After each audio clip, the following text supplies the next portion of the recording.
음식물 쓰레기 봉투 하나가 원칙주의자인 재벌 회장의 인생을 송두리째 바꿔놓을 수 있다는 사실, 믿어지시나요? 그는 냉철하고 엄격하며 저택 내에서 규칙을 어기는 사람에게는 그 어떤 관용도 베풀지 않는 사람이었습니다. 그런데 단 하룻밤 사이, 그는 부엌에서 몰래 음식을 챙겨나가는 가정부를 목격하게 됩니다. 아무 말 없이 그는 조용히 그녀를 지켜보며 해고라는 충격적인 결정을 준비했습니다. 하지만 불과 24시간 후 진실이 밝혀졌고 세상의 이치를 모두 통달했다고 믿었던 이 남자는 빗속에 우두커니 서서 목이 메어 아무 말도 할 수 없었습니다. 다음 날 그가 목격한 장면은 그를 얼어붙게 만들었기 때문입니다. 이 감동적인 이야기를 끝까지 함께해 주시길 바랍니다.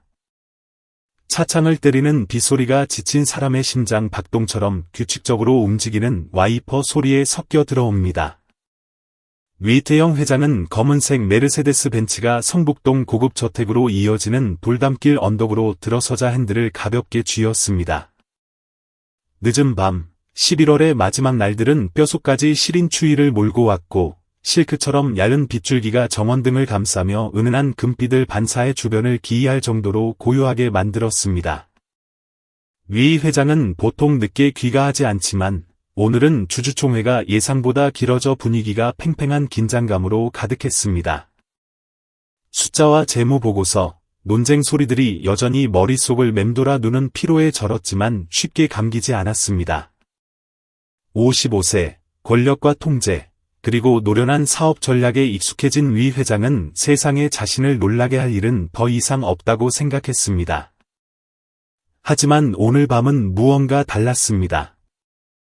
시동을 끄고 차에서 내리자 비는 그쳤고 붉은 단풍잎에서 떨어진 작은 물방울들이 돌바닥을 적시고 있었습니다. 또각거리는 그의 발소리가 밤 공기를 가르며 부드럽지만 위험 있게 울려 퍼졌습니다. 평소처럼 현관으로 바로 들어가려던 찰나, 뒷문 쪽의 미세한 움직임에 발걸음을 멈췄습니다. 순식간에 시장의 변동을 꿰뚫어 보던 날카로운 눈빛이 이제는 집 뒤편으로 살금살금 걸어가는 한 여자의 모습을 포착했습니다. 그녀는 커다란 비닐봉지를 꽉 껴안고 있었는데 안에는 도시락이나 음식이 정성스럽게 포장된 듯했습니다. 은비였습니다. 그는 미간을 찌푸렸습니다. 집안에서 가장 어린 가정부, 항상 시간을 엄수하고 조용하며 불평 한마디 없던 아이였습니다. 지난 2년 동안 은비는 서재에 놓인 괴종시계처럼 정확하게 일했습니다. 월급 인상도, 휴가도 요구하지 않았고 구설수도 없었기에 위 회장에게는 그저 존재감 없는 사람이었습니다. 그런데 왜 그녀가 이 시간에 음식 꾸러미를 들고 뒷문 쪽에 나타난 걸까요? 위 회장은 차고 옆 어둠 속으로 몸을 숨겨 지켜보았습니다. 뒷문은 성북동 뒤편의 언덕길 골목으로 이어지는 좁은 통로로 연결됩니다. 배달원이나 수리공, 가정부들이 주로 드나드는 곳입니다. 보안 등의 희미한 불빛이 빗물 고인 바닥을 비추고 있었습니다. 은비는 철문 앞에 멈춰 서서 누가 볼세라 주위를 두리번거렸습니다. 잠금장치를 여는 손이 미세하게 떨렸습니다. 문을 살짝 열자 밖에서 작은 그림자 하나가 쏙 들어왔습니다. 비에 젖은 머리카락, 깡마른 최고의 12살 남짓되어 보이는 소년이었습니다. 커다란 눈은 마치 그 비닐봉지가 세상의 전부인 양 뚫어지게 쳐다보고 있었습니다.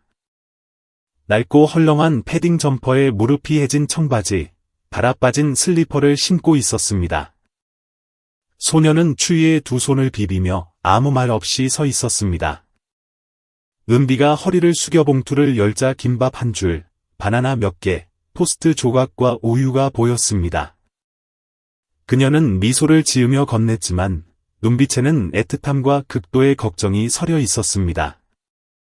소녀는 마치 보물이라도 되는 듯 봉투를 받아 품에 꼭 안고는 무언가 속삭였습니다. 은비는 고개를 끄덕이며 소년의 머리를 쓰다듬고는 작은 언덕길 쪽으로 가볍게 등을 떠밀었습니다.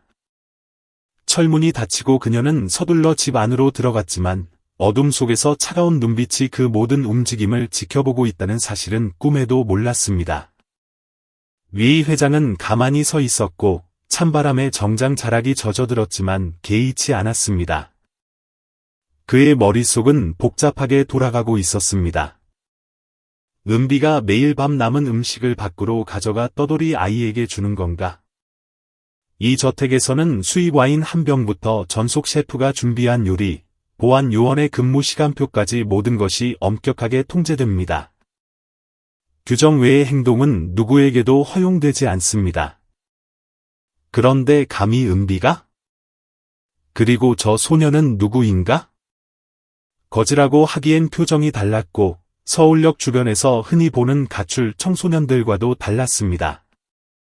그 눈동자에는 무언가 다른 것, 믿음이나 친근함 같은 두 사람 사이에 보이지 않는 끈 같은 것이 있었습니다. 위 회장은 발길을 돌려본 채가 아닌 보안 관제실로 향하는 좁은 통로로 들어갔습니다. 제어 화면에 비밀번호를 입력하고 뒷문을 비추는 CCTV 영상을 돌려보았습니다. 화면은 선명했습니다. 은비가 문을 열고 소년이 나타나고 음식을 건네고 헤어지는 장면. 마치 반복되는 의식 같았습니다. 어제 영상으로 돌려봐도 똑같았습니다. 그 전날 밤도 마찬가지였습니다. 4일 연속, 아니 그 이상이었습니다. 항상 저녁 8시, 항상 은비 혼자, 항상 그 소년, 그리고 항상 음식 꾸러미였습니다. 그는 화면 앞에 앉아 턱을 괴고 눈 한 번 깜빡이지 않았습니다. 누구일까? 왜 숨겨야만 했을까? 그리고 내가 발견하지 못했다면 언제까지 이럴 생각이었을까? 그는 은비와 마주쳤던 드문 순간들을 떠올렸습니다. 아침에 가벼운 목례, 주방에서 조용히 설거지하던 뒷모습, 눈치 빠르게 나서지 않던 태도. 투명 인간 같았던 그녀가 이제는 그가 누구보다 주시하는 사람이 되었습니다. 분노나 의심보다는 호기심, 그리고 알 수 없는 찝찝함이 마음속에 피어올랐습니다. 내 손안에 있다고 생각했던 세상에 사실은 한 번도 드러나지 않았던 사각지대가 있는 기분이었습니다. 위 회장은 가죽 의자에 등을 기대고 하면 속 마지막 장면을 응시했습니다. 은비가 문을 닫기 전 젖은 소년의 머리카락을 쓸어 넘겨주는 장면. 그것은 다정함과 사랑이 가득한 행동이었습니다. 그가 사는 세상에서는 흔히 볼 수 없는 것이었죠. 수년 만에 처음으로 그는 이 집에서 무엇이 옳고 그른지 확신할 수 없었습니다. 하지만 한 가지 확실한 건 내일 직접 알아봐야겠다는 것이었습니다. 이번에는 카메라나 권력을 통해서가 아니라 그에게는 드물지만 단순한 이유, 즉 진실을 직접 보고 싶다는 마음 때문이었습니다. 다음 날 아침, 햇살이 커튼 틈으로 들어와 2층 서재의 통유리창을 비췄습니다. 벽에 걸린 앤티크 시계가 7시 15분을 가리켰습니다. 아래층 주방에서는 달그락거리는 그릇 소리, 조심스러운 발걸음, 갓 볶은 커피 향이 저택에 은은하게 퍼졌습니다. 위 회장은 식어버린 블랙커피를 손에 든 채 책상 앞에 홀로 앉아 있었습니다. 밤새 한숨도 못 잤습니다. CCTV 영상을 본 이후로 은비와 소년의 모습이 소리 없는 영화처럼 머릿속에서 계속 재생되었습니다. 소년의 눈빛이 뇌리에서 떠나지 않았습니다. 소년을 바라보는 은비의 시선, 그 가벼운 포옹과 침묵에는 그를 불편하게 만드는 무언가가 있었습니다. 그들에게 화가 난 게 아니라 바로 자신에게 화가 났습니다. 왜 내 집에서 일어나는 일을 나는 전혀 몰랐던 걸까? 똑똑, 문 두드리는 소리가 들렸습니다. 15년 넘게 그를 모셔온 남영자 집사였습니다. 회장님, 아침 식사 하시겠습니까? 그는 가볍게 고개를 끄덕이며 커피잔을 내려놓았습니다. 아침 식사 후에 은비 양을 이리로 좀 불러줘요. 물어볼 게 있습니다. 나 집사는 눈을 깜빡이며 더 묻지 않았지만 돌아서는 눈빛의 경계심이 스쳤습니다. 어젯밤 은비가 늦게까지 주방에서 서성이는 걸 보고 청소 중인 줄 알았는데 그게 아니었나 봅니다. 위 회장은 아침 식사에 거의 손을 대지 않았습니다. 갈비탕, 김치, 잡곡밥, 과일까지 나 집사가 한 상 차려냈지만 그는 따뜻한 차만 몇 모금 마셨습니다. 고은비라는 이름은 이제 더 이상 희미한 가정부의 이름이 아니었습니다. 그녀는 비밀을 품고 있었고 그 비밀은 그가 통제하는 공간 안에 있었습니다. 그 사실이 그를 불편하게 만들었고 진실을 찾아야 한다는 충동을 부추겼습니다. 오전 9시가 가까워지자 은비가 서재로 들어왔습니다. 단정한 흰색 유니폼 셔츠에 머리를 묶고 양손으로 옷자락을 꽉 쥔 채 불안한 기색이 역력했습니다. 안녕하십니까, 회장님. 앉게. 위 회장은 맞은편 가죽 의자를 가리켰습니다. 평소처럼 차분하지만 보이지 않는 명령이 담긴 목소리였습니다. 은비는 감히 눈을 마주치지 못하고 자리에 앉았습니다. 여기서 일한 지 얼마나 됐지?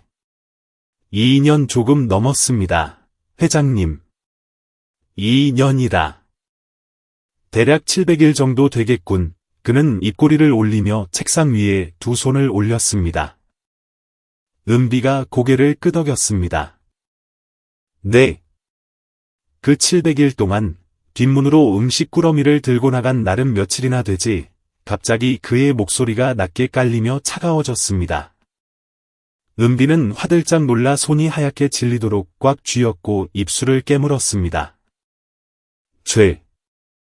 죄송합니다, 회장님. 저는 그저 사과를 듣자고 한 게 아니야. 그는 말을 자르며 엄한 눈빛으로 그녀를 쏘아보았습니다. 횟수를 물었네. 많습니다. 거의 매일 방 안의 공기가 무거워졌고 창밖에 눈부신 아침 햇살조차 차단된 듯 했습니다. 위 회장은 의자에 등 떼고 두 손을 깍지 꼈습니다. 그 소녀는 누구지? 은비는 침묵했습니다.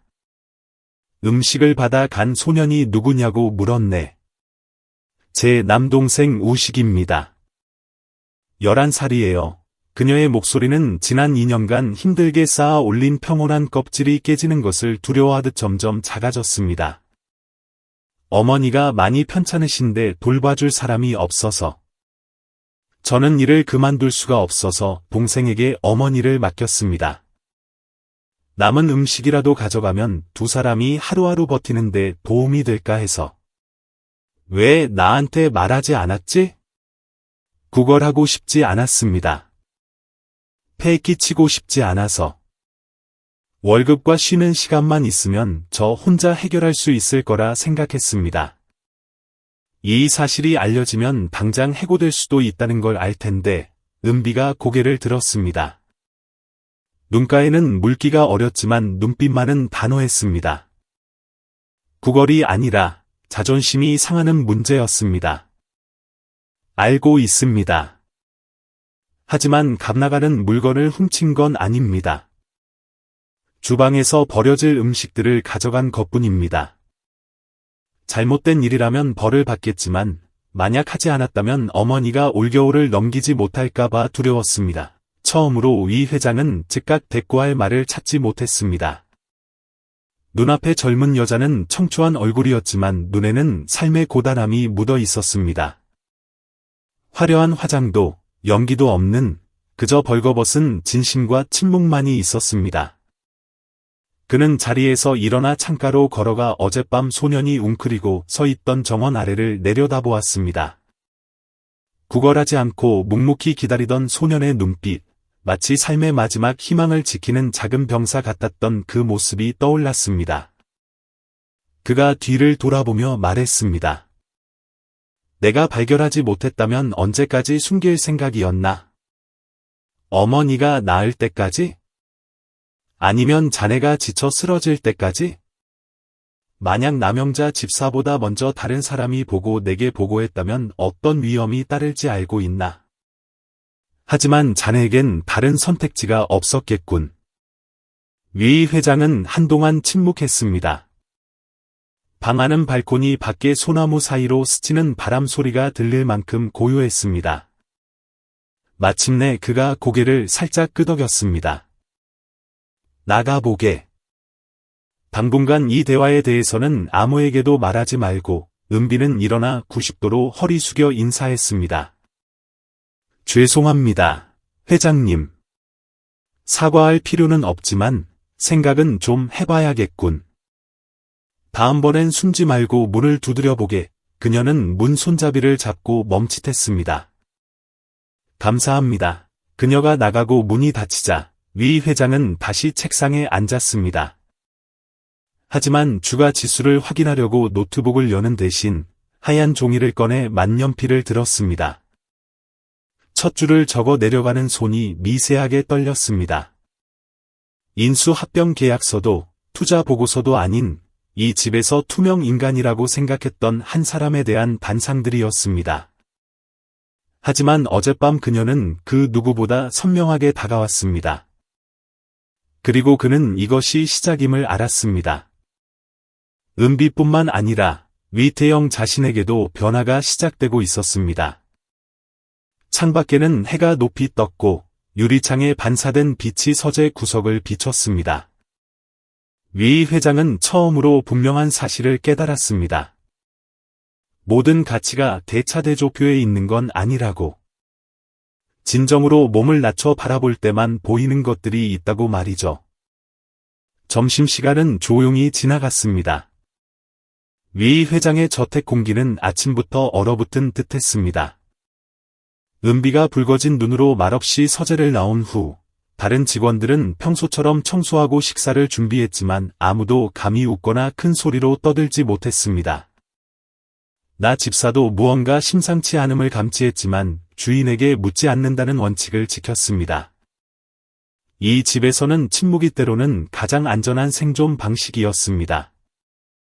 위 회장은 오후 내내 서재를 떠나지 않았습니다. 계약서를 넘겼지만 글자는 눈에 들어오지 않았습니다. 그의 시선은 가끔 구석에 있는 보안 모니터의 검은 화면에 머물렀습니다. 하룻밤, 이틀밤, 사흘밤. 은비의 모습은 잊을 수 없는 이정표처럼 그의 기억 속에 계속 나타났습니다. 마침내 그는 일어나 모니터를 켜고 관리자 비밀번호를 입력했습니다. 저택 곳곳을 비추는 작은 화면들이 나타났습니다. 하지만 그가 필요한 건 단 하나였습니다. 그는 뒷문 쪽 4번 카메라 영상을 선택했습니다. 3일 전 저녁 8시 14분. 누군가 나타났습니다.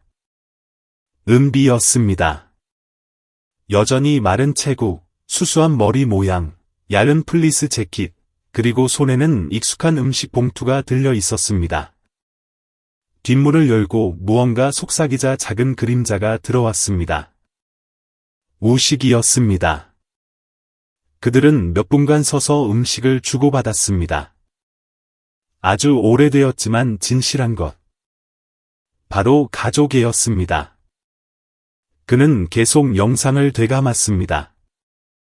그 전날 밤도 또 그 전날 밤도 똑같았습니다. 매일 밤, 같은 시간, 같은 장소, 같은 행동. 서울 한복판에서 해고될 위험을 무릅쓰고라도 하지 않으면 안 되는 필수적인 의식이자 습관이었습니다. 그는 화면을 정지시켰습니다. 누런 보안등 아래 소년의 눈빛이 선명했습니다. 누나의 손에서 봉투를 받아드는 눈빛은 하루의 유일한 끼니를 받아드는 절실함이었습니다. 비굴함도 봉정도 아닌 절대적인 소중함이 담겨 있었습니다. 모니터의 푸른 빛이 그의 얼굴을 창백하게 비출 때까지 그는 오랫동안 그 장면을 바라보았습니다. 마음속에서 무언가 강하게 요동치기 시작했습니다. 수십억 원의 돈과 계약, 사람을 통제할 수 있다고 믿었지만 오늘 침묵하는 가정부와 깡마른 소년 앞에서 깨달았습니다. 바로 코앞에서 벌어지는 일에 대해 자신은 완전히 장님이었다는 것을. 탁자 위 휴대폰이 진동했습니다. 나 집사의 문자였습니다. 회장님, 은비가 어머니 간호를 위해 조퇴를 신청했습니다. 그는 문자를 한참 바라보다 답장하지 않았습니다. 대신 비밀 서랍을 열어놓고 어두운 등산용 재킷을 꺼냈습니다. 10번째 밤의 영상을 본 순간부터 머릿속에 분명한 결심이 섰습니다. 따라가 보자. 카메라나 권력이 아닌 내 두 눈으로 직접 확인하자. 어스름이 깔릴 무렵 위 회장은 저택을 나섰습니다. 슈퍼카는 타지 않았습니다. 그는 낡은 점퍼를 입고 캡모자를 눌러쓴 채 뒷골목을 걸었습니다. 낡은 운동화를 신은 그는 수백만 달러짜리 회의실에서 나온 CEO가 아니라 실직한 중년 남성처럼 보였습니다. 그는 골목 입구의 오래된 은행나무 뒤에 숨었습니다. 가로등 불빛이 그를 비추기에 충분했습니다. 은비가 다시 나타났습니다. 손에는 도시락과 급하게 싼 김밥이 든 종이봉투가 들려 있었습니다. 이번에는 오래 기다리지 않았습니다. 반대편 언덕에서 우식이가 나타났습니다. 여전히 헐렁한 패딩의 마른 얼굴이었지만 누나를 보자 눈이 반짝였습니다. 그들은 별말이 없었지만 위 회장은 최신보안 카메라로는 절대 담을 수 없는 것을 보았습니다. 어깨에 손을 얹는 것, 다정한 눈빛, 폭풍우 속에 사는 두 사람 사이의 평온한 침묵. 소녀는 봉투를 안고 고개를 끄덕인 뒤 돌아섰습니다. 위 회장은 차가운 공기를 깊이 들이마시고 뒤를 따랐습니다. 소녀는 꽤 빠른 걸음으로 두 개의 골목을 지나 가파른 계단을 내려가 가난한 동네인 창신동 쪽으로 향했습니다. 위 회장은 숨을 죽여야 했습니다. 힘들어서가 아니라 수도 서울 한복판에 이런 곳이 있다는 사실에 놀랐기 때문입니다. 좁고 가파른 골목, 하수구 냄새가 올라오는 길. 언덕 끝자락에 다다르자 소녀는 산비탈에 위태롭게 매달린 낡은 기와집으로 들어갔습니다. 벽은 벗겨졌고 철문은 헐거웠습니다. 한쪽에는 아직 팔지 못한 폐지가 쌓여 있었습니다. 위 회장은 맞은편 벽돌담 뒤에 숨어 열린 창문 틈으로 안을 들여다보았습니다. 소녀는 조심스럽게 봉투를 내려놓고 낡은 플라스틱 탁자 위에 음식을 가지런히 꺼내 놓았습니다. 그리고 따뜻한 물을 한 잔 따라 바닥에 깔린 요위로 가져갔습니다. 그곳엔 앙상하게 마른 여자가 누워 있었습니다. 은비의 어머니였습니다. 창백한 얼굴, 푹 꺼진 눈, 주름진 피부, 머리카락이 반쯤 빠져 두피가 드러난 머리. 숨소리는 거칠고 무거웠습니다. 소년이 작은 김밥 조각을 어머니 입에 넣어주자 그녀는 아주 천천히 씹었지만 삼킬 힘조차 없어 보였습니다. 위 회장은 밖에서 얼어붙은 듯 서 있었습니다. 가난 때문이 아니라 그 집안에 소름 끼칠 정도의 고요함 때문이었습니다. 탄식도, 울음도 없었습니다. 그저 살아가려는, 내일을 위해 서로를 지탱하려는 처절한 노력뿐이었습니다. 우식이는 어머니의 흰 머리카락을 넘겨주고는 요 옆에 앉아 턱을 괴고 잠든 어머니를 바라보았습니다. 스마트폰도, 환한 스탠드도, TV 소리도 없었습니다. 그저 세상에 남은 유일한 가족을 지키는 어린아이만 있을 뿐이었습니다. 세 개의 언덕만 넘으면 있는 저택에서 나온 음식물 쓰레기로 연명하는 아이였습니다. 위 회장은 주머니 속 손을 꽉 쥐었습니다. 얇은 점퍼 사이로 찬바람이 파고들었습니다. 지금 그는 이 옷이 무서울 정도로 잘 어울린다고 느꼈습니다. 마치 무력하게 지켜보는 방관자라는 새로운 신분이 주어진 것 같았습니다. 그는 발길을 돌렸습니다. 발걸음이 납덩이처럼 무거웠습니다. 하지만 내일 다시 올 것임을 알았습니다. 호기심이 아니라 무언가를 바꾸기 위해서 말이죠. 값싼 동정심 때문이 아니라 외면할 수 없는 명백한 진실 때문이었습니다. 자신의 화려한 세상 바로 옆에 굶주린 아이가 있고 그 아이를 살리는 유일한 사람은 자신이 눈여겨보지 않았던 직원이라는 사실. 그것은 위 회장에게 틀린 일이었습니다. 양심이 편히 잠들 수 없을 만큼 잘못된 일이었습니다. 누군가 검은 장막을 내린 듯 날이 저물었습니다. 늦가을 특유의 차가운 비가 남긴 습기가 아직 가시지 않았습니다. 창신동 골목은 쓰레기와 곰팡이 냄새가 섞인 퀴퀴한 냄새를 풍겼습니다. 위 회장은 3층 욕실 거울 앞에 서서 자신을 응시했습니다. 수십 년간 이런 차림을 해본 적이 없었습니다. 몇 시간 전 동묘 구제시장에서 산 낡은 군용 점퍼, 울 빠진 청바지, 다른 운동화. 머리에는 젤을 바르지 않았고 수염은 덥수룩하게 길렀습니다. 노련한 회장의 얼굴 위로 전혀 다른 눈빛이 서려 있었습니다. 차갑지만 무감각하지 않은 눈빛. 그는 깊은 숨을 들이쉬고 의류용 테이프를 뜯어 턱에 가짜 수염을 붙였습니다. 가렵고 불편했지만 필요했습니다. 건설업계 거물인 위태형이라는 걸 들켜서는 안 됩니다. 그저 보고 싶었고 이해하고 싶었습니다. 가장 낮은 곳에서 은비와 소년이 서 있는 그곳에서 가로등이 하나둘 켜지고 성북동 거리는 한산해졌습니다. 낡은 회색 모자를 눌러 쓴 중년 남자가 저택 담장을 따라 걷는 것을 주의 깊게 보는 사람은 없었습니다. 어젯밤 은비가 동생에게 음식을 주던 그 골목. 위 회장은 돌담 모퉁이에 숨었습니다. 은비가 나타났습니다. 정확한 시간이었습니다. 여전히 바쁜 걸음, 낡은 갈색 카디건, 재활용 종이봉투. 문을 열자 좁은 틈으로 집 안의 불빛이 새어나왔습니다. 몇 분 뒤 우식이가 나타났습니다. 여전히 헐렁한 패딩 점퍼에 손을 주머니에 찔러 넣고 경기하며 걸어왔습니다. 은비가 무언가 속삭이자 소년이 미소 지었고 그녀는 부드럽게 봉투를 건넸습니다. 그때 위 회장이 어둠 속에서 걸어 나왔습니다. 낡은 신발이 돌바닥을 긁는 소리에 두 사람은 깜짝 놀라 돌아보았습니다. 은비의 눈이 커졌고 공포에 질린 숨을 들이켰습니다. 우식이는 본능적으로 뒷걸음질 치며 음식 봉투를 품에 꼭 안았습니다. 저기 위 회장은 일부러 목소리를 낮춰 가난한 노동자처럼 쉰 소리를 냈습니다. 하루 종일 아무것도 못 먹어서 그런데. 혹시 조금만 나눠줄 수 있을까? 은비는 여전히 경계했지만 경멸의 빛은 전혀 없었습니다. 그저 두려움, 그리고 인간적인 무언가가 있었습니다. 그녀는 동생 우식이를 쳐다보았습니다. 우식이는 망설임 없이 고개를 끄덕였습니다. 은비는 봉투에서 따뜻한 천으로 감싼 갓 구운 토스트를 꺼냈습니다.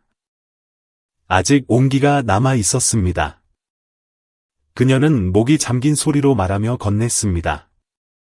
이거라도 드세요. 순간, 그는 그녀의 손바닥 온기가 일부러 떨고 있는 자신의 손가락으로 전해지는 것을 느꼈습니다. 감사합니다. 그는 고개를 숙였습니다.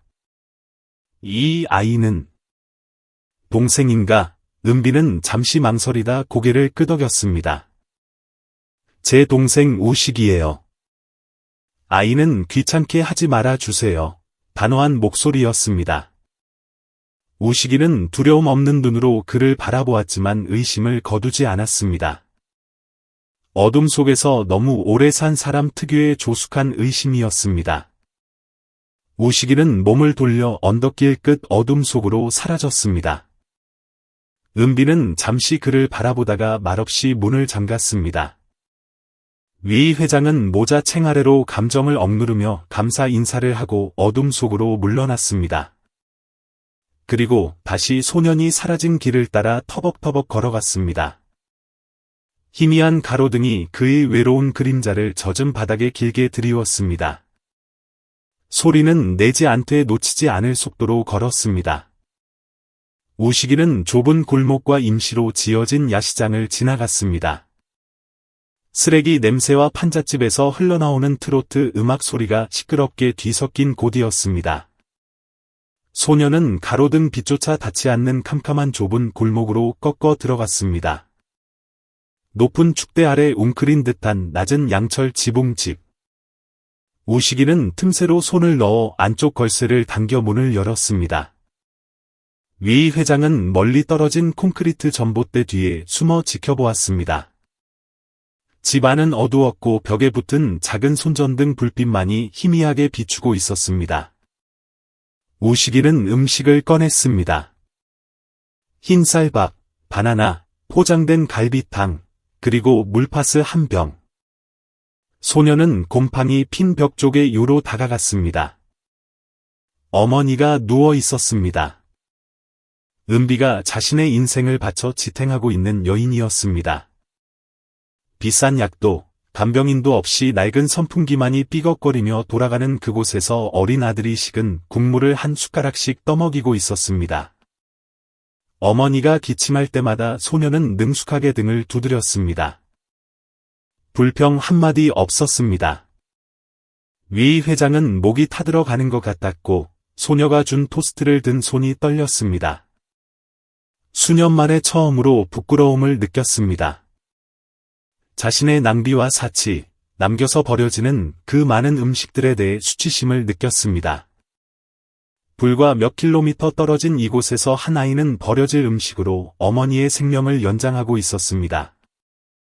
그는 더 이상 볼 수 없어 등을 돌렸습니다. 울음이 터질 것 같았기 때문입니다. 서울의 밤하늘은 구름으로 뒤덮였고 긴 골목에는 위 회장의 무거운 발소리만이 울렸습니다. 하지만 가슴 속에서는 확고한 결심이 섰습니다.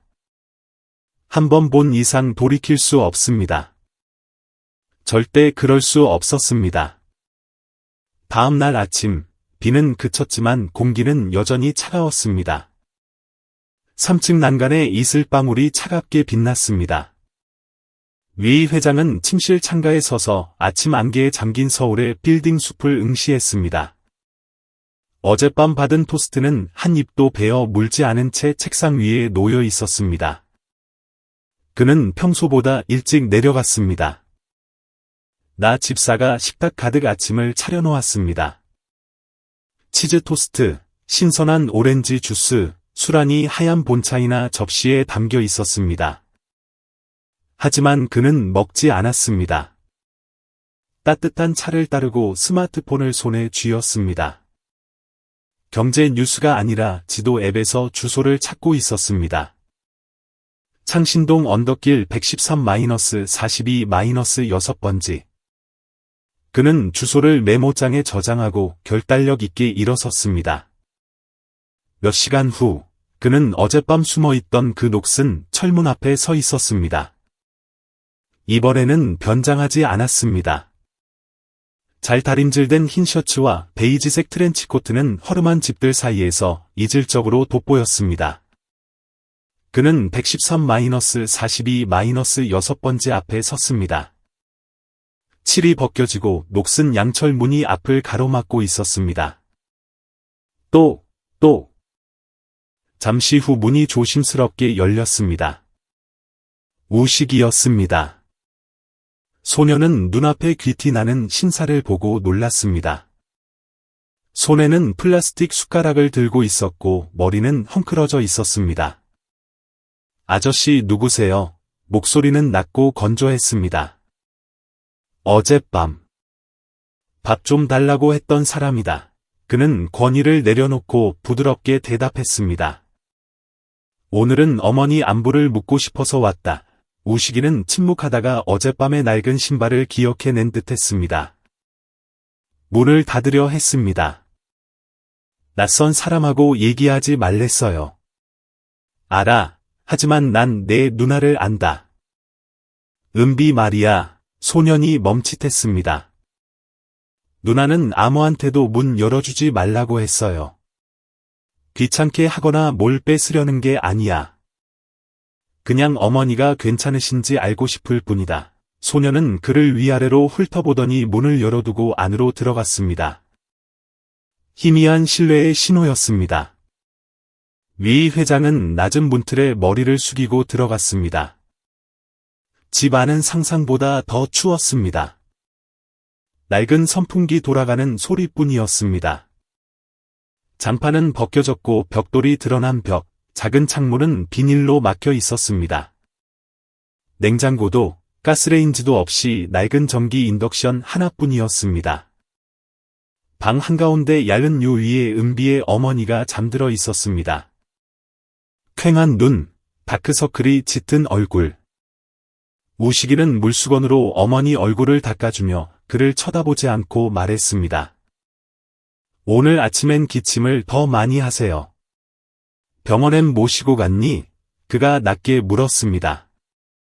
의료보험도 없고 돈도 없어요. 그 무뚝뚝한 대답은 그가 입은 고급 코트를 뚫고 들어와 비수처럼 꽂혔습니다. 지난 수년간 거실 인테리어를 바꾸는 데만 수억 원을 썼는데 이곳에서는 얇은 플라스틱 카드 한 장 때문에 아이가 어머니의 생사를 지켜보고 있었습니다. 이렇게 산지 얼마나 됐니? 아빠 돌아가시고 나서부터요. 공사장에서 사고당하셨는데 사장이 도망가서 보상금도 못 받았어요. 엄마는 그때부터 병드셨고요. 누나는 대학 포기하고 일 시작했어요. 처음엔 고시원에 살다가 방세 아끼려고 여기로 옮겼어요. 위 회장은 쓴물을 삼키듯 침묵하며 고개를 끄덕였습니다. 학교는 다니니 우식이는 고개를 숙였습니다. 4학년 때 그만뒀어요. 엄마 발작이 심해서 누나가 일하는 동안 혼자 둘 수 없어서요. 그리고 학비랑 책값이 부족해서요. 부족하다. 수없이 들어온 단어였지만 처음으로 가슴을 후벼 팠습니다. 그는 누워있는 여인에게 다가갔습니다. 의사가 뭐라고 하던? 만성폐렴에 심장합병증, 고혈압까지 겹쳤대요. 추워지면 꼼짝 못 하세요. 누나는 계속 일하니? 네, 누나는 일요일만 쉬고 나머지는 제가 밥하고 약 챙겨요. 소년의 목소리는 덤덤했습니다. 위 회장은 목이 메었습니다. 그는 고개를 돌려 작은 탁자 위를 보았습니다. 종이봉투에 남은 김밥 꼬투리, 싸구려 레토르트 죽, 진물은 바나나 하나. 어젯밤 많은 것을 보았지만 오늘에서야 진정으로 이해했습니다. 약자의 침묵을, 왜 은비가 구걸하지 않았는지를. 일시적인 동정심으로는 아무도 살릴 수 없다는 걸 그녀는 알고 있었기 때문입니다. 잠시 후 그는 지갑에서 금박이 입혀진 검은 생명함을 꺼내 거친 나무 탁자 위에 올려놓았습니다. 이거 가지고 있어라. 급한 일 생기면 이 번호로 전화해라. 우식이가 올려다보았습니다. 아저씨 이름이 뭐예요? 위태영이다. 그가 미소 지으며 문을 나서려는데 차가운 철문 손잡이를 잡는 순간 등 뒤에서 소년이 불쑥 물었습니다. 아저씨, 혹시 문 고칠 줄 아는 사람 아세요? 비만 오면 물이 넘쳐서 엄마 자리가 다 젖거든요. 그는 멈춰 섰습니다. 그 순간 그는 더 이상 권위 있는 회장이 아니었습니다. 그는 그저 타인의 고통을 비로소 마주하게 된 한 명의 인간일 뿐이었습니다. 아는 사람이야. 그는 이미 붉어진 눈시울을 감추기 위해 고개를 돌리지 않은 채 말했습니다. 내가 최대한 빨리 사람을 보내도록 하지. 그리고 그는 자리를 떴습니다. 위 회장이 성북동 저택으로 돌아왔을 때 하늘은 막 소나기로 변해 있었습니다. 굵은 빗방울이 차창 유리 위로 후두둑 소리를 내며 떨어졌습니다. 저택 단지는 여느 때처럼 고요하고 호화로웠지만 그의 마음속에서는 보이지 않는 거대한 파도가 맹렬하게 일고 있었습니다. 우식과 그 어머니의 집에서 목격한 광경은 그동안 그가 굳게 믿어왔던 공정, 근면, 자격이라는 정의가 얼마나 껍데기뿐인 허상이었는지를 깨닫게 하는 마치 정통으로 날아온 주먹과도 같은 충격이었습니다. 3층의 호화로운 서재, 그는 가죽 의자에 꼼짝도 하지 않고 앉아 있었습니다. 그의 눈앞에는 수천억 원의 가치가 걸린 재무 계획서가 컴퓨터 화면에 띄워져 있었습니다. 하지만 그의 시선은 그것을 향하지 않았습니다. 그의 손은 두툼한 흰색 봉투 하나를 꽉 쥐고 있을 뿐이었습니다. 그것은 전혀 다른 종류의 계획이었습니다. 순이익이 적힌 줄은 한 줄도 없었고, 오직 받는 사람의 이름인 고은비라는 세 글자만이 또박또박 적혀 있었습니다. 그는 내선 전화기를 들어 평소보다 훨씬 잠긴 목소리로 나 실장을 호출했습니다. 고은비를 내 사무실로 올려보내세요. 아래층 주방에서 자신이 호출되었다는 소식을 들은 은비는 오후 티타임을 위한 크리스탈 잔을 닦던 손을 허공에서 딱 멈추었습니다. 거품이 잔뜩 묻은 젖은 두 손이 덜덜 떨렸습니다. 그녀는 손을 깨끗이 씻고 몸에 무쇠를 단정히 한 뒤 위층으로 발걸음을 옮겼습니다. 그녀는 문을 3번 두드렸습니다. 들어와요. 그녀가 방으로 들어가 거대한 업무용 책상 앞에 반듯하게 섰습니다. 위 회장은 그 뒤에 앉아 팔짱을 낀 채 의중을 알 수 없는 눈빛을 하고 있었습니다. 자네, 지난번에 내가 했던 말 기억하나? 위 회장이 입을 열었습니다. 은비는 고개를 끄덕였습니다. 회장님께서 제게 사과할 필요는 없지만 무언가를 숨기기 전에는 반드시 먼저 노크해야 한다고 하셨습니다. 그리고 그 후에 자네는 어떻게 행동했지? 저는 평소와 다름없이 묵묵히 제 일을 했습니다. 부탁도, 애원도 하지 않고? 네. 하지 않았습니다. 어째서지?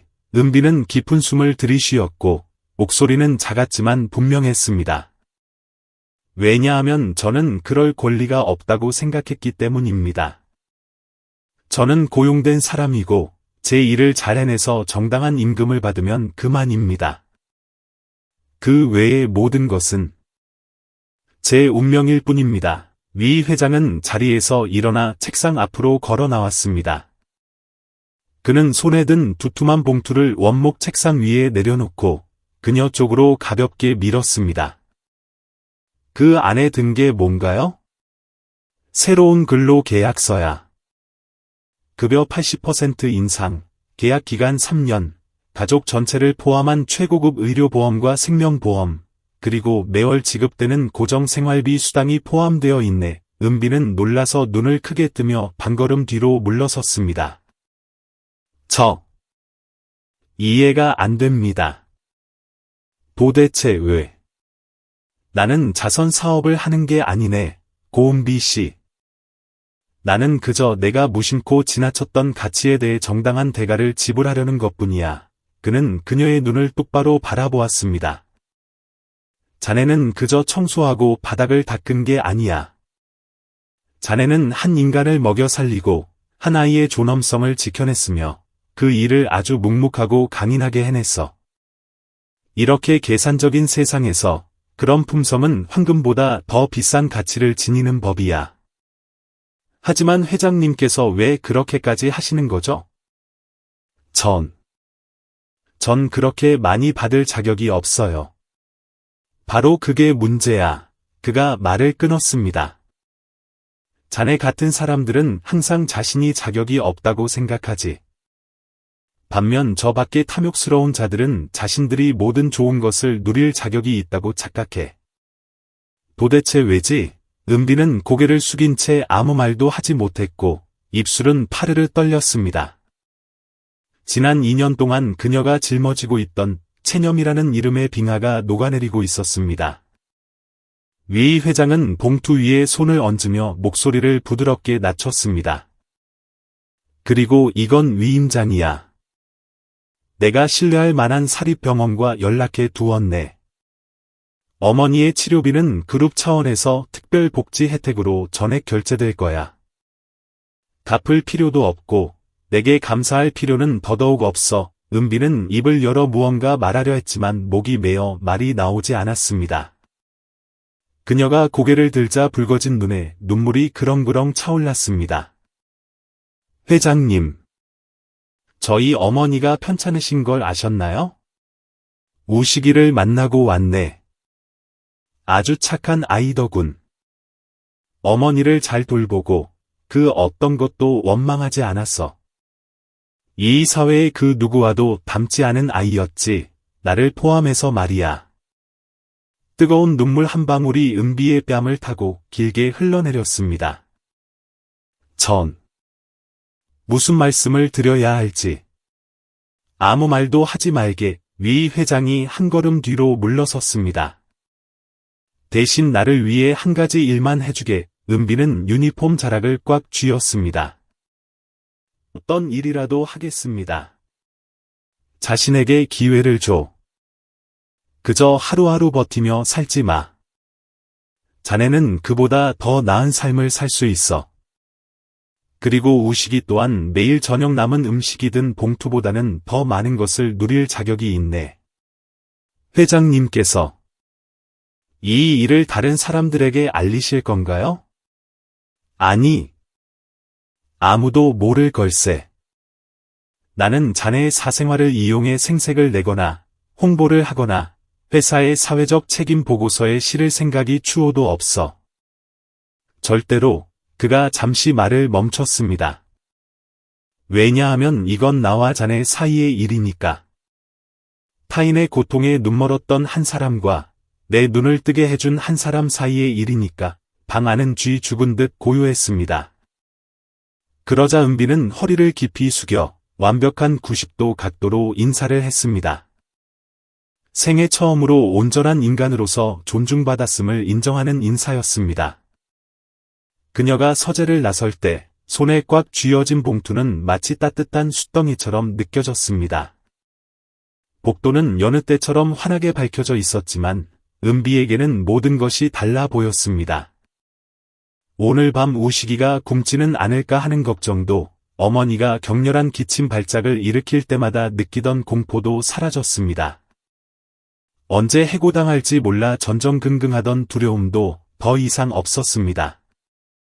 그녀는 계단에 서 있던 나 실장을 지나쳤습니다. 나 실장은 은비의 붉어진 눈을 보고 살짝 미간을 찌푸렸습니다. 은비는 가볍게 목례만 하고 주방으로 계속 내려가 빛이 들어오는 창가 쪽으로 걸어갔습니다. 그곳에서 하나의 희망이 강렬하게 타오르고 있었습니다. 해가 기울어 늦은 오후, 길가에 늘어선 노란 은행나무 잎 사이로 마지막 햇살이 흩뿌려지며 저택 입구에 따스한 연한 오렌지빛을 덮어주었습니다. 위 회장은 서재 창가에 놓인 1인용 안락의자에 앉아 있었고, 손 닿을 곳에 놓인 뜨거운 인삼차에서는 여전히 김이 모락모락 피어올랐습니다. 그의 왼쪽에는 오늘 아침 은비가 받아갔던 그 봉투가 놓여 있었습니다. 지금은 나 실장을 통해 다시 반환된 상태였습니다. 구구절절한 설명 한마디 없이 그저 짧은 손글씨가 적힌 메모지 한 장만 붙어 있었습니다. 회장님께 무한히 감사드리지만 저는 아직 이렇게 큰 것을 받을 수 없습니다. 제 노력에 비해 너무나 과분한 것입니다. 그는 그 글궐을 아주 오랫동안 바라보았습니다. 거절 자체가 그를 놀라게 한 것이 아니라 그녀가 거절한 방식이 놀라웠습니다. 두려움에 위축된 것도 아니었고 억울해하며 자존심을 세운 것도 아니었습니다. 그저 단단할 정도로 겸손했습니다.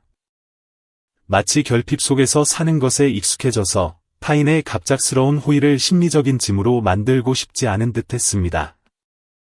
위 회장은 자리에서 일어나 책장으로 가서 서랍에 서등이 낡고 해진 일기장 한 권을 꺼냈습니다.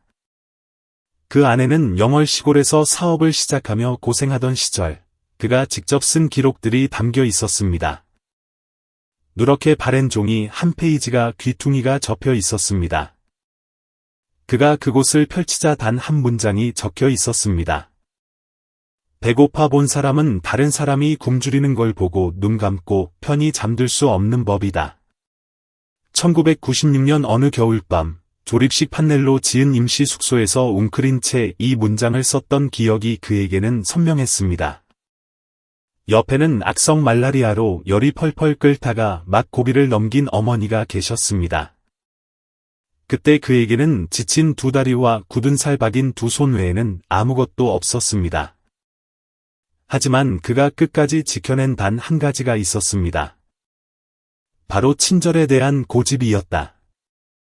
그러나 그가 명예와 부의 정점에 오르면서 그 성스러운 고집은 억눌렸고 바쁜 일상과 이름 모를 두려움에 가려져 버렸습니다. 지금 그는 강화 유리벽과 최고급 호두나무 가구가 가득한 방 한가운데 앉아 있었지만 그의 마음은 다시 그 옛날의 누추한 자취방으로 돌아가 있었습니다. 그는 휴대전화를 꺼내 내선번호로 은비에게 전화를 걸었습니다. 네, 회장님. 부르셨나요? 지금 시간 되나? 당장 내 사무실로 좀 올라오게. 수화기 너머로 몇 초간 침묵이 흐르더니 대답이 들려왔습니다. 네, 바로 올라가겠습니다. 얼마 지나지 않아 노크 소리가 울렸습니다. 은비가 들어왔습니다. 커다란 문틀 사이에 선 그녀의 작은 체구가 유독 왜소해 보였습니다. 내 호의를 거절했더군. 위 회장이 입을 열었습니다. 은비는 깊게 숨을 들이마셨습니다. 죄송합니다. 하지만 회장님께서 해주시는 그 모든 것을 제가 받을 자격이 있다고는 정말로 생각되지 않습니다. 저는 너무 큰 은혜를 입으면 평생 마음 편히 살 수 없을까봐 두렵습니다. 자네는 내가 동정심 때문에 돕는다고 생각하나? 아니요. 회장님께서 보셨기 때문에 도와주신다는 건 압니다. 하지만 회장님께서 그 비참함을 보셨기 때문에 더더욱 오해하시지 않기를 바랐습니다. 저는 여전히 제 두 발로 서려고 노력 중입니다. 그저 마지막 남은 자존심만큼은 지킬 수 있게 해주세요. 위 회장이 가볍게 고개를 끄덕였습니다. 이해하네. 하지만 자네가 알아야 할 게 하나 있어. 그는 몸을 돌려 영월 1996분이라고 적힌 또 다른 낡은 서류철을 그녀 앞에 내려놓았습니다. 나도 지금의 자네보다 더 가난하게 살았던 적이 있었어. 간장을 탄 묽은 밥을 먹는 것조차 사치일 정도로 가난했지. 창고 경비직 하나 얻으려고 눈 덮인 산길 20km를 걸어 다녔고 해열제 한 알이 제때 도착하지 못해서 어머니가 돌아가시는 걸 지켜봐야 했지. 은비가 고개를 번쩍 들었고 그녀의 얼굴에 놀란 기색이 스쳤습니다. 위 회장은 천천히 말을 이었습니다. 그래서 나는 적선을 하는 게 아니야. 높은 곳에서 베푸는 시혜 따위도 아니네. 나는 그저 해야 할 올바른 일을 하는 것뿐이야. 어머니 영전 앞에서 맹세했었지. 훗날 내가 능력이 생긴다면 내 눈이 닿는 곳에 있는 그 누구도 나처럼 절망하게 두지 않겠다고. 은비는 말없이 침묵했고 눈이 붉어지기 시작했습니다. 사랑하는 사람을 위해 묵묵히 희생하는 것. 저는 사람들이 알게 되는 게 싫어요. 은비가 목이 메어 말했습니다. 사람들이 저희 어머니를 사회의 짐으로 볼까 봐 겁이 나요. 우식이가 친구들에게 동정받는 것도 싫고요. 가족을 구렁텅이에서 건져낼 유일한 희망인 이 일자리를 잃을까봐 무서워요. 아무도 모를 거야. 내 명예를 걸고 약속하지. 떠벌리지도 공개하지도 않을 거야. 하지만 도움은 계속할 걸세. 이건 내가 선택한 일이야. 자네가 구걸한 게 아니지. 은비의 눈에서 눈물이 주르륵 흘러내렸습니다. 소리 내어 울지는 않았지만 눈물은 하염없이 뺨을 타고 굴러떨어졌습니다. 잠시 후 그녀는 그를 바라보며 단호하게 고개를 끄덕였습니다. 그럼 받겠습니다. 단 조건이 하나 있습니다. 말해보게. 회장님께서 허락하신다면 제 노동으로 일부라도 갚게 해주세요. 그냥 받기만 하는 건 싫습니다.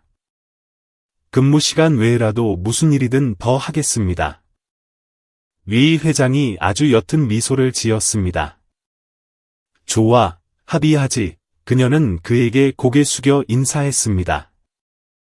처음으로 겁에 질린 하급자가 아닌 동등한 인간으로서의 인사였습니다. 은비가 방을 나가자 위 회장은 그녀의 작은 뒷모습을 한참 동안 바라보았습니다. 열린 창문 틈으로 흙냄새와 초겨울의 찬바람이 불어왔습니다. 그는 책상으로 돌아와 만년필을 꺼내 낡은 봉투 뒷면에 한글로 또박또박 한 문장을 적었습니다. 도움이란 누군가의 영혼을 구원하는 거창한 것이 아니다. 그저 이 세상에서 여전히 누군가가 그들을 지켜보고 있다는 사실을 상기시켜 주는 것이다. 그는 봉투를 접어 서랍에 넣었습니다. 내일 그는 해야 할 일이 많다는 것을 알고 있었습니다.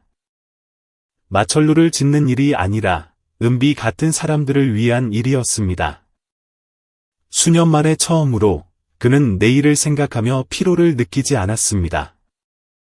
자신이 올바른 선택을 했다는 확신이 들었습니다.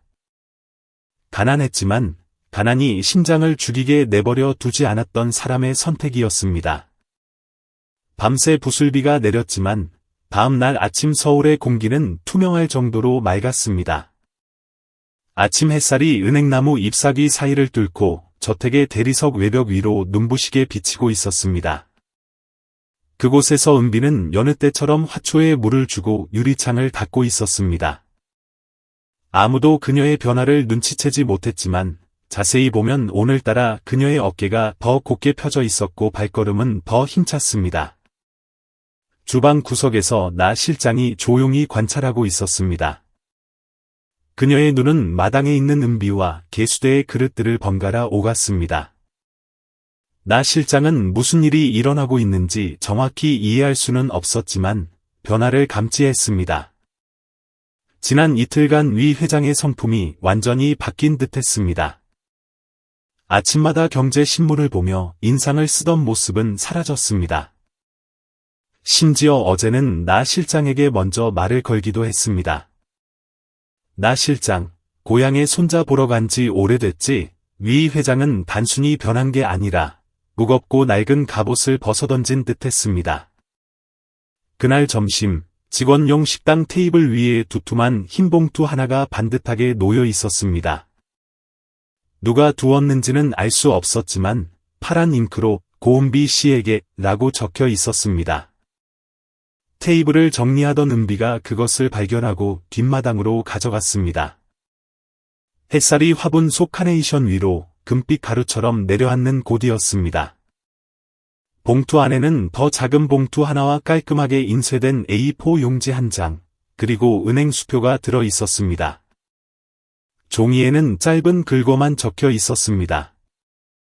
보이는 곳과 보이지 않는 곳, 모두에서의 헌신에 감사합니다. 감사 인사도 누구에게 설명할 필요도 없습니다. 이 돈으로 좀 더 편안하게 숨쉬고 더 많이 웃으십시오. 은비는 정오의 햇살 아래 멍하니 서서 봉투를 꽉 쥐었습니다. 수표에 적힌 금액은 막대한 병원비 빚을 모두 씻어내고도 남을 액수였고 어머니를 큰 병원에서 종합검진받게 하고 우식이에게 6학년 교과서 전집과 새 가방을 사주고도 남을 돈이었습니다. 우식이가 매일 동네 교보문고 진열장 너머로 바라보기만 하고 감히 들어가지 못했던 그 서점 말입니다. 그녀는 봉투를 가슴에 품었습니다. 보낸 사람의 이름은 없었지만 그녀는 누가 그곳에 두었는지 너무나 잘 알고 있었습니다. 그날 오후 은비가 어머니를 모시고 병원에 가야 한다며 조심스럽게 반차를 신청했을 때 위 회장은 이유를 묻지 않고 가볍게 고개를 끄덕였습니다.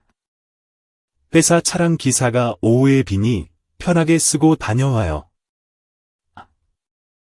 괜찮습니다, 회장님. 거절하지 마세요. 양심에 빚진 기분 느끼는 거 질색이니까. 은비가 안도하며 살며시 미소 지었습니다. 네, 그럼 그 마음의 빚, 제가 지겠습니다. 그날 오후, 은색 카니발 7인승 리무진 차량이 허름한 집으로 이어지는 비탈길 앞에 멈춰 섰습니다. 우식이는 깜짝 놀라 문 뒤로 숨었습니다. 하지만 차에서 내린 사람이 누나와 인자하게 웃는 김 기사님인 것을 보고 안도의 한숨을 내쉬며 밖으로 나왔습니다. 누나, 우리 병원 가는 거야? 응, 오늘 엄마 제대로 검사 받으실 거야. 돈. 많이 들지 않아 은비는 잠시 머뭇거리다 동생의 머리를 쓰다듬었습니다. 이번엔 괜찮아. 귀인을 만났거든. 야위고 병약한 어머니는 간신히 눈을 뜨고 창백한 미소로 두 아이를 바라보았습니다. 같은 시각, 위 그룹 본사 타워의 최상층, 위 회장은 대형 회의 테이블에 홀로 앉아 있었습니다. 그는 개인 노트북을 열고 재무팀과 자선재단 부서에 보낼 이메일을 작성했습니다. 제목, 사내 장학기금 신설 제안. 내용, 가정 형편이 특히 어려운 초중고 학생들의 학비와 생활비를 전액 지원하는 장학금 신설.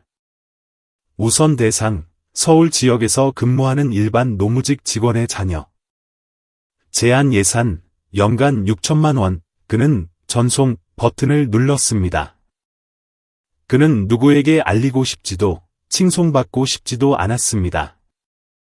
올바른 일에는 증명서가 필요 없다는 것을 깨달았기 때문입니다. 그날 저녁 늦게 어머니의 입원 수속을 마치고 저택으로 돌아온 은비의 얼굴은 환하게 빛나고 있었습니다.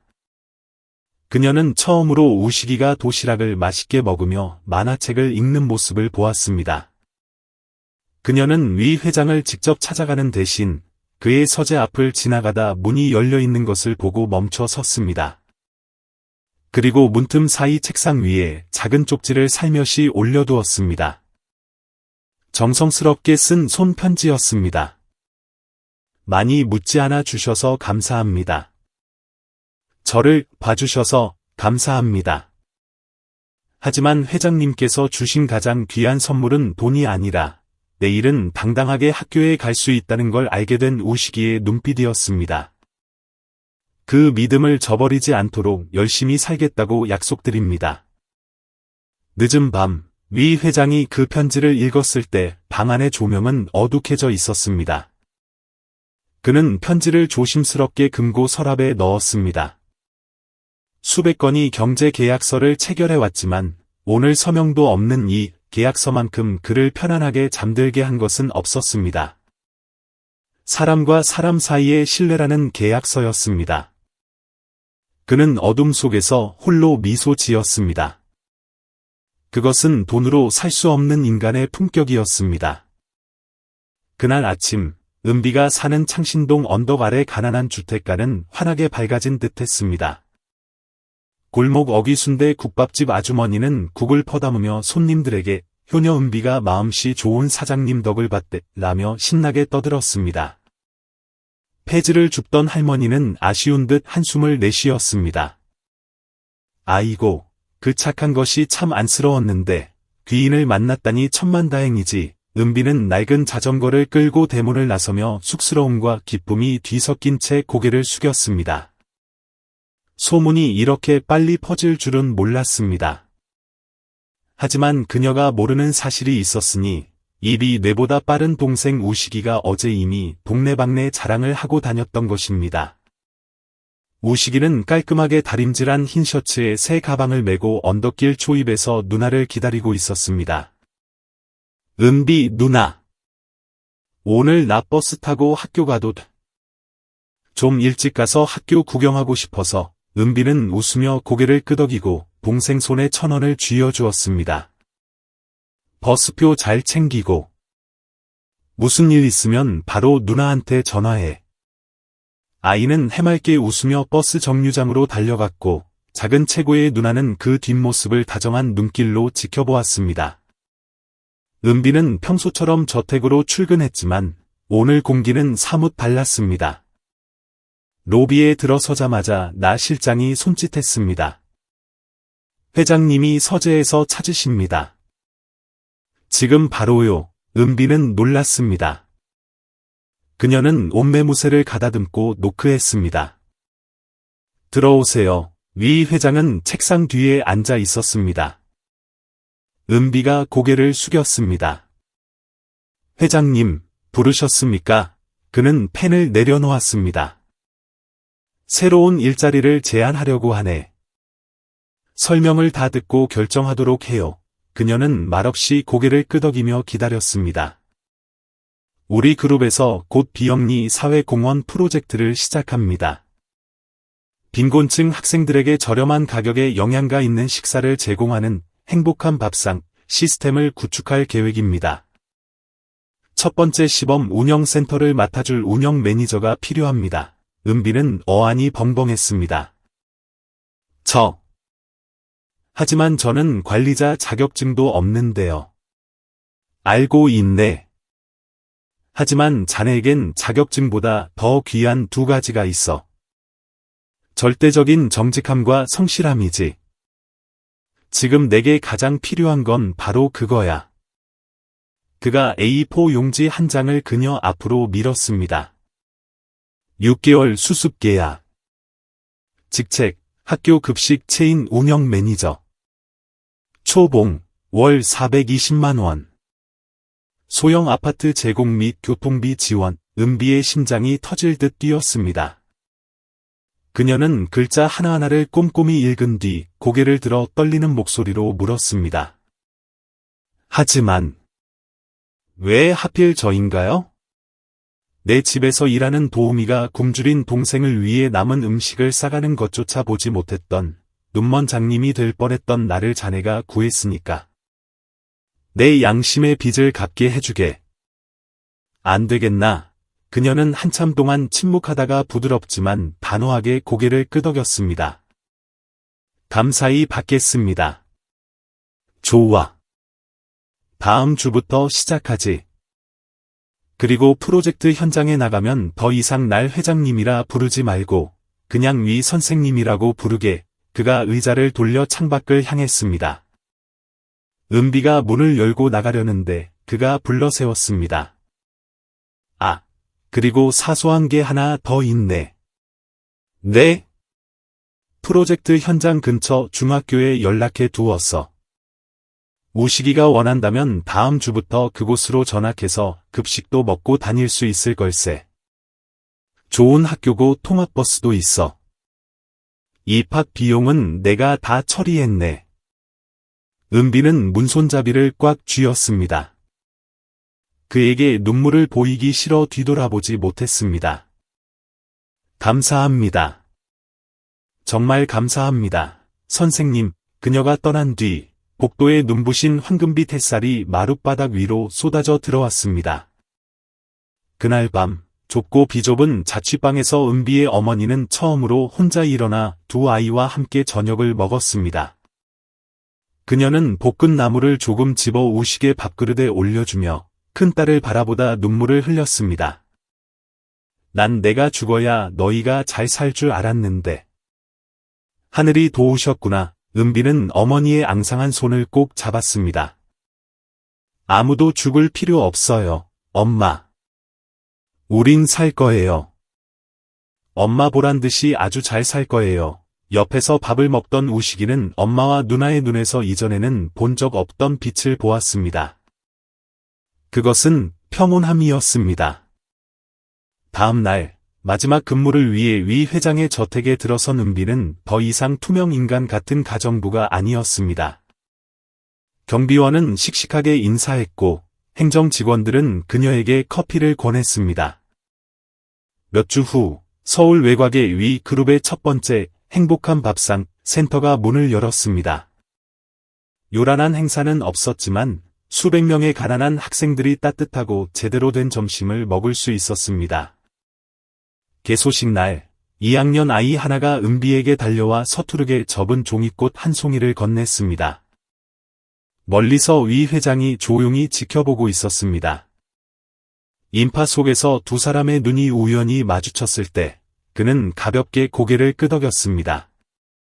은비도 미소로 화답했습니다. 그녀는 깨달았습니다. 누구나 인생을 바꿀 수 있는 티켓을 가지고 있지만 자신이 그것을 쥐고 있다는 사실을 깨닫는 행운은 누구에게나 오지 않는다는 것을요. 그리고 그들은 서로를 알아보았습니다. 고용주와 고용인이 아닌 친절을 발판 삼아 다시 시작하기로 선택한 인간 대 인간으로서였습니다. 3월 초의 어느 아침, 따스한 봄 기운이 새 아파트의 넓은 창문으로 스며들었습니다. 오늘 은비는 더 이상 곰팡내 나는 얇은 요 위에서 깨어나지 않았습니다. 방은 작았지만 필요한 모든 것이 갖춰져 있었습니다.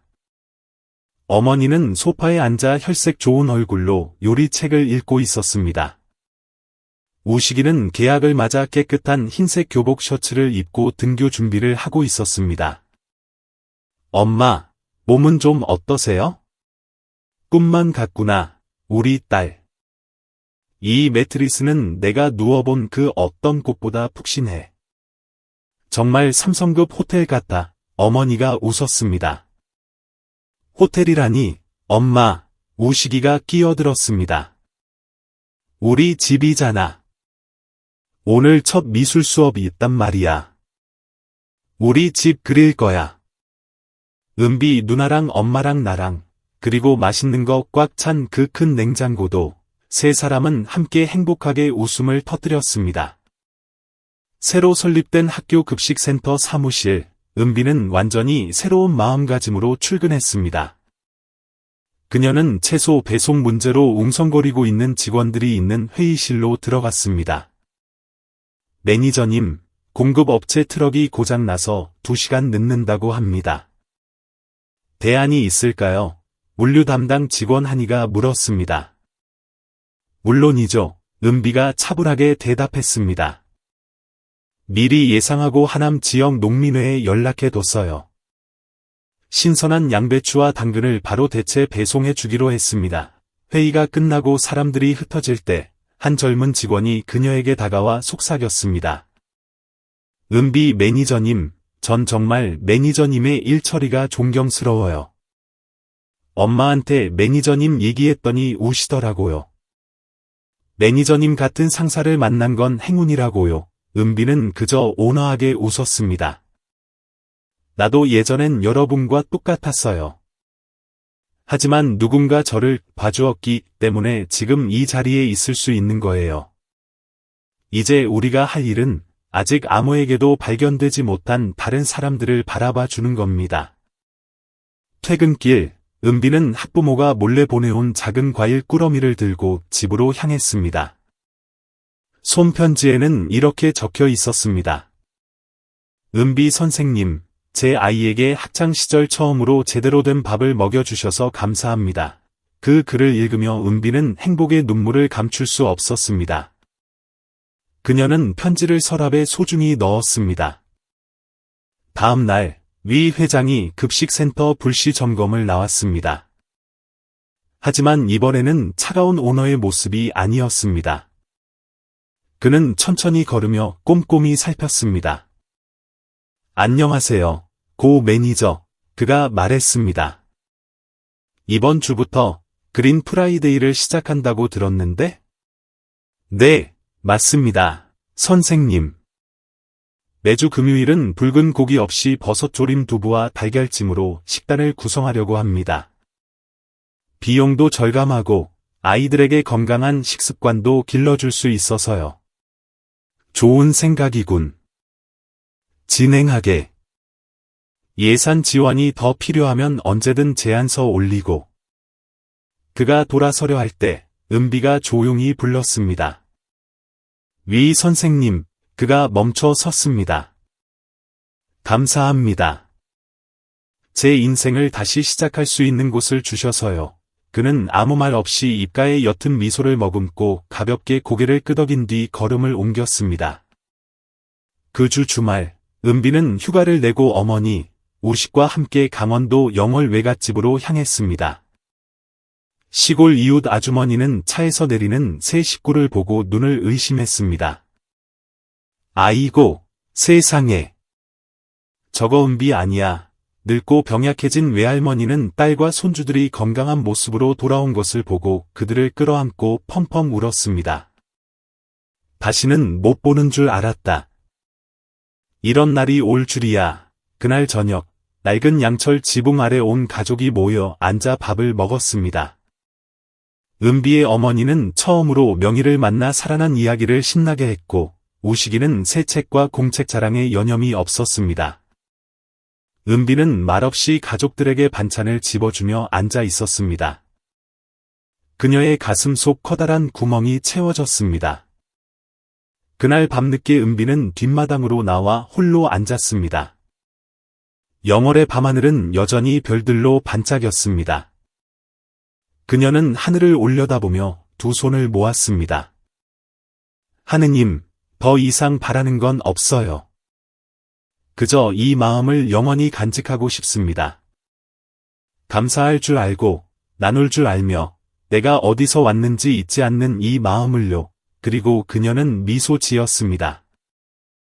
무의미하고 어둡게만 보였던 여정이 실은 빛으로 이끄는 가장 의미 있는 길이었음을 알았기 때문입니다. 그리고 누군가에게 단 한 번이라도 제대로 보이는 순간을 맞이한다면 그 사람은 어둠 속에서 걸어나와 타인의 빛이 될 용기를 얻는다는 것을요. 감동적인 이야기를 끝까지 들어주셔서 감사합니다. 영상 내용이 마음에 드셨다면 좋아요와 공유 부탁드리며 댓글로 여러분의 느낌을 남겨주세요. 여러분의 소중한 의견은 더 좋은 영상을 만드는 데 큰 힘이 됩니다.